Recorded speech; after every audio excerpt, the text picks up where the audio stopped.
ꯃꯌꯥꯝꯕꯨ ꯑꯍꯥꯟꯕꯃꯛꯇꯗ ꯏꯀꯣꯛꯅꯣꯅ ꯈꯨꯔꯨꯝꯖꯔꯤ ꯑꯃꯗꯤ ꯇꯔꯥꯝ ꯅꯣꯛꯆꯔꯤ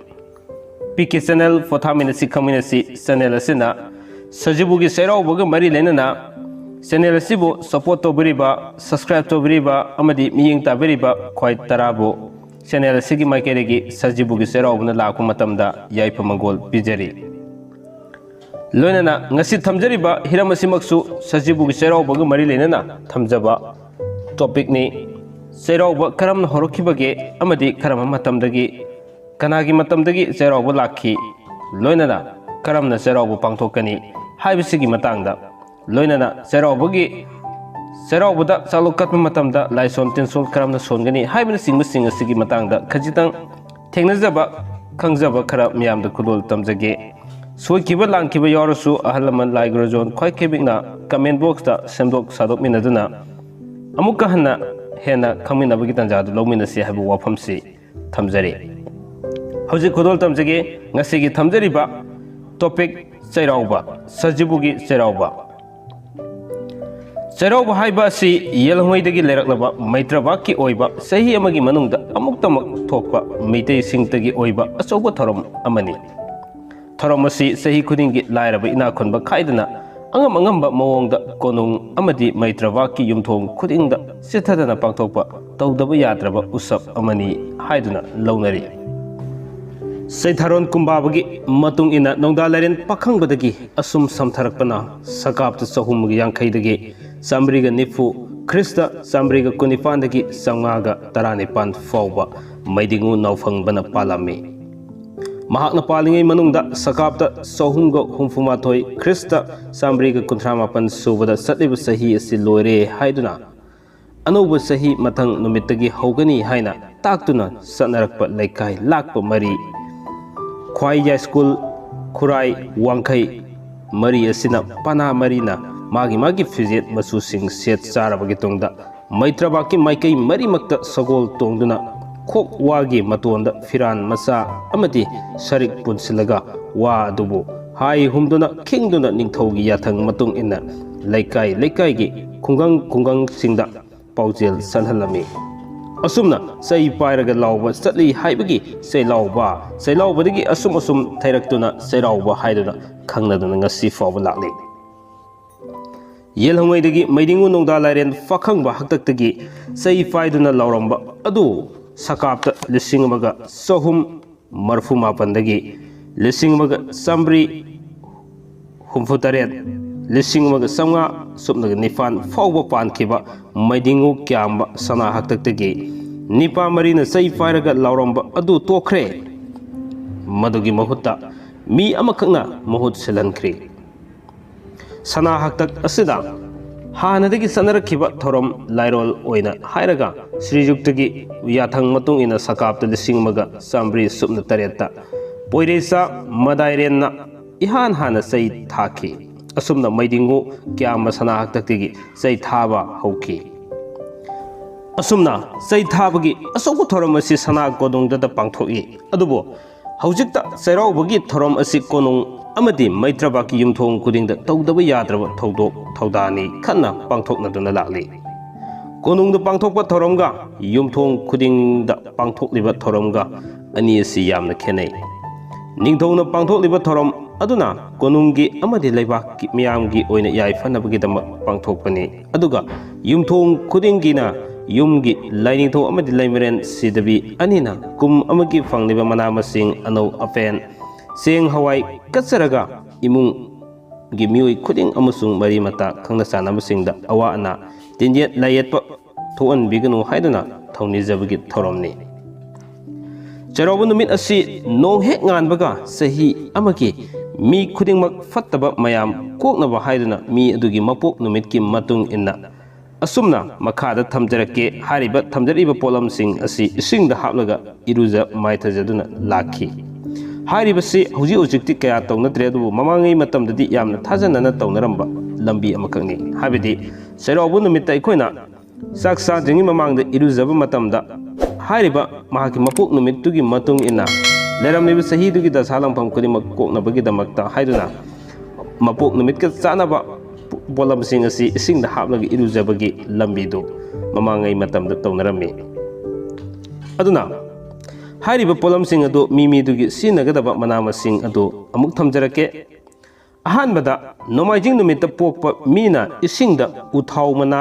ꯅꯠꯇ꯭ꯔꯒꯅ ꯅꯥꯒꯦꯁꯣꯔ ꯃꯅꯥ ꯍꯥꯞꯂꯒ ꯍꯥꯏꯔꯤꯕꯁꯤ ꯑꯅꯤꯃꯛ ꯄꯨꯟꯁꯤꯜꯂꯒ ꯍꯥꯞꯂꯕꯁꯨ ꯌꯥꯏ ꯏꯔꯨꯖꯔꯤꯉꯩ ꯃꯅꯨꯡꯗ ꯆꯍꯤ ꯑꯁꯤꯒꯤ ꯐꯠꯇꯕ ꯄꯨꯝꯅꯃꯛ ꯀꯣꯛꯄꯤꯔꯣ ꯍꯥꯏꯅ ꯅꯨꯡꯗ ꯈꯜꯂꯒ ꯁꯦꯡꯅ ꯏꯔꯨꯖꯊꯣꯛꯀꯗꯕꯅꯤ ꯍꯥꯏꯅ ꯑꯁꯨꯝꯅ ꯃꯃꯥꯡꯉꯩ ꯑꯍꯜ ꯂꯃꯟꯁꯤꯡꯅ ꯊꯝꯕꯤꯔꯝꯃꯤ ꯑꯅꯤꯁꯨꯕꯗ ꯅꯤꯡꯊꯧꯀꯥꯕ ꯅꯨꯃꯤꯠꯇ ꯄꯣꯛꯄ ꯃꯤꯅ ꯇꯤꯡꯊꯧ ꯑꯉꯧꯕ ꯃꯅꯥ ꯏꯁꯤꯡꯗ ꯊꯥꯗꯔꯒ ꯄꯨꯛꯅꯤꯡ ꯅꯨꯡꯉꯥꯏꯅ ꯏꯔꯨꯖꯕꯤꯒꯗꯕꯅꯤ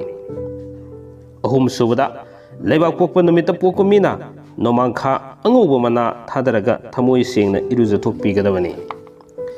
ꯃꯔꯤꯁꯨꯕꯗ ꯌꯨꯝꯁꯀꯩꯁ ꯅꯨꯃꯤꯠꯇ ꯄꯣꯛꯄ ꯃꯤꯅ ꯈꯣꯡꯅꯥꯡ ꯇꯔꯨꯡ ꯏꯁꯤꯡꯗ ꯍꯥꯞꯂꯒ ꯏꯔꯨꯖꯕꯤꯒꯗꯕꯅꯤ ꯑꯃꯁꯨꯡ ꯑꯐꯕ ꯋꯥꯈꯜ ꯈꯟꯒꯗꯕꯅꯤ ꯃꯉꯥꯁꯨꯕꯗ ꯁꯒꯣꯜꯁꯦꯜ ꯅꯨꯃꯤꯠꯇ ꯄꯣꯛꯄ ꯃꯤꯅ ꯆꯥꯛ ꯍꯩꯀ꯭ꯔꯨ ꯃꯅꯥ ꯏꯁꯤꯡꯗ ꯍꯥꯞꯂꯒ इरु सेंगना लुथोकपीगदबनी अफबत खनगदबनी तरुक सुबदा इराई नुमित पोकपा मीना खुजंग मना इसिंगदा हापलगा इरु माइथजबीगदबनी तरेत सुबदा थांजे नुमित पोकपा मीना इसिंगदा जुबी मही सि फंगद्रगना जुबी मना अमसुंग जुबी मसुंग थादरगा इसिंग असिगी फत्तब पुनमक हाबेदि सही असिगी फत्तब खुदिमक कोपिरो हायदना हायरगा तुंगदा सेंगना इरुजथोकपीगदबनी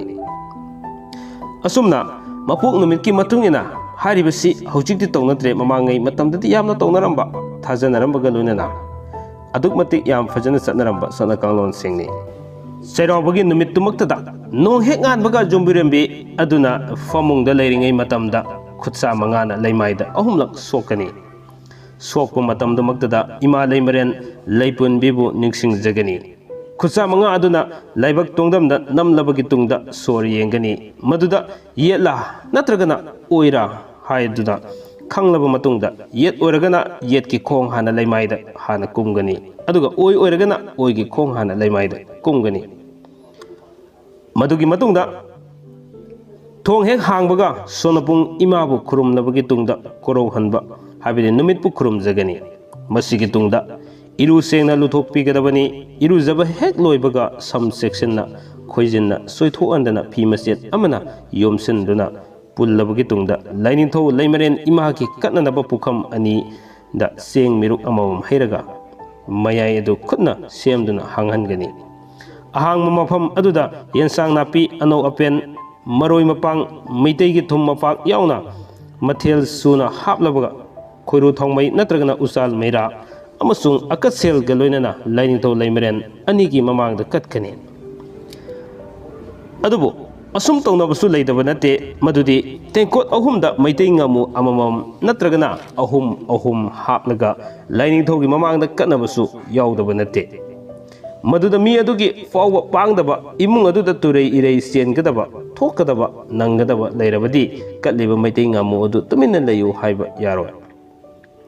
फ्रंग फ्रंग सोंथोरकनी अदुबो पुंगनिंग सेना खुदोंग तीब थोक्तनब लाइनिंथौगी लैमरेल अनिबो थागोनजदना थमजगदबनी मसिगी तुंगदा कटलिब मना मसिंग अदु कायथोलगा चा एंसांग थोंगदबनी लाइनिंथौ लैमरेन अनिदा कटननबा अनौ अपेन सिंगी पोलम सिंग खरा पंजरबदा लोकलै पुलै एलांग कॉम्प्रेक आलू कोबी येनम नाकुपी हवाई मुबी हवाई मंगल उयल योंगसाक अमदी मैतैगी असेंग थुम मपाक लोइनना सु अंगौबसु यावगनी हारिबसि खकनतना कटकदब हयान हैसिंग सुइकोना खंगब तंगाय फदे मदुदी सोरफोन हैनिंग मालहै हैतुप हैरी थबी अमसुंग नोंगांग है लोइनना क्वा मरु मनान सिंग कटपीगदबनी अदुगा कटकदब लैसिंग सुइकोना खंगब तंगाय फदे मदुदी मपुंगोइना कुसुम लै कोम्बिरे लैरी नत्रगना उरिरै माधवी हारिब लैसिंगसिग मनुंगदा अफंगबा माइकोना कटपीगदबनी लोइनना युमगी युमबिरेंबिना साक थोंगब लोइरब मतुंगदा साक थाननबगिदमक साकलोक सेमगनी लोइनना थौमै हैरोक पाना तांगा हैलै यावना सेमलबगी तुंगदा कोंथोंग वांगबदा नापी फांदोकलगा वाई तैदुना थमलिबा मफमदु ताना लाकलगा युमगी युमबुरेल ओइबना अंगांगसिंगा लोइनना मफमदुदा लाइगी साक थागनी Masida angangsing puduna satpagi maramdi yumburel aduna tawriba thabak adu yenghoriba angangsing aduna khanghoriba angangsing aduna uhoriba angangsing aduna pari puri gi satnalon khanghonabagi damak yenghanbani haiduna ahlaman singna sumna thambirami lai gi chaluk thabasi akhang ahi pandit na singba chaluk ahum katli haujikti chaluk amadagi hena thanadre hariba chaluk ahum asi mapung oina aikoina lai ahum hariba lai asi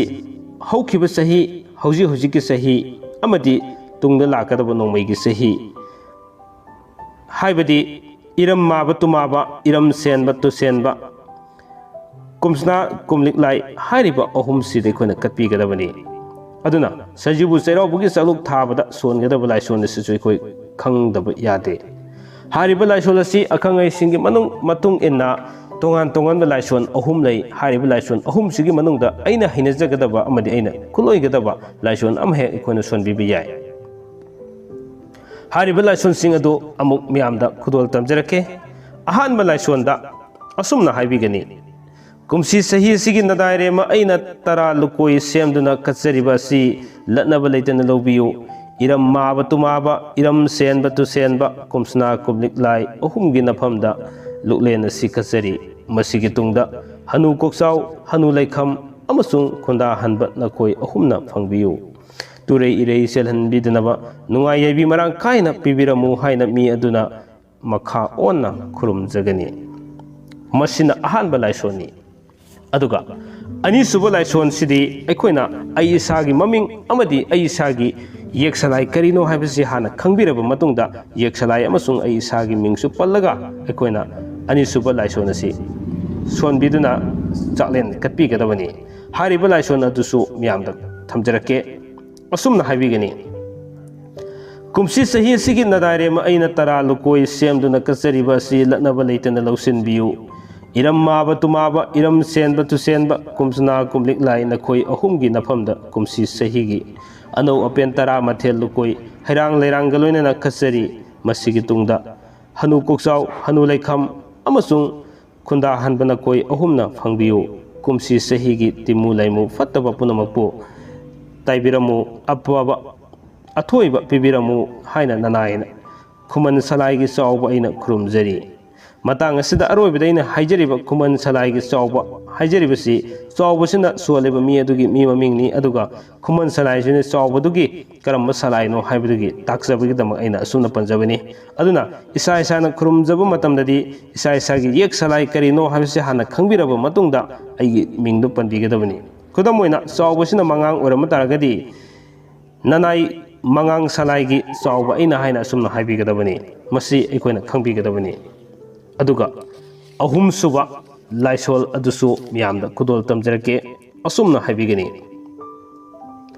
kumsi sahi asigi nadaremba aina tara lokoi semduna kasariba asi latnaba leitana lausin biyu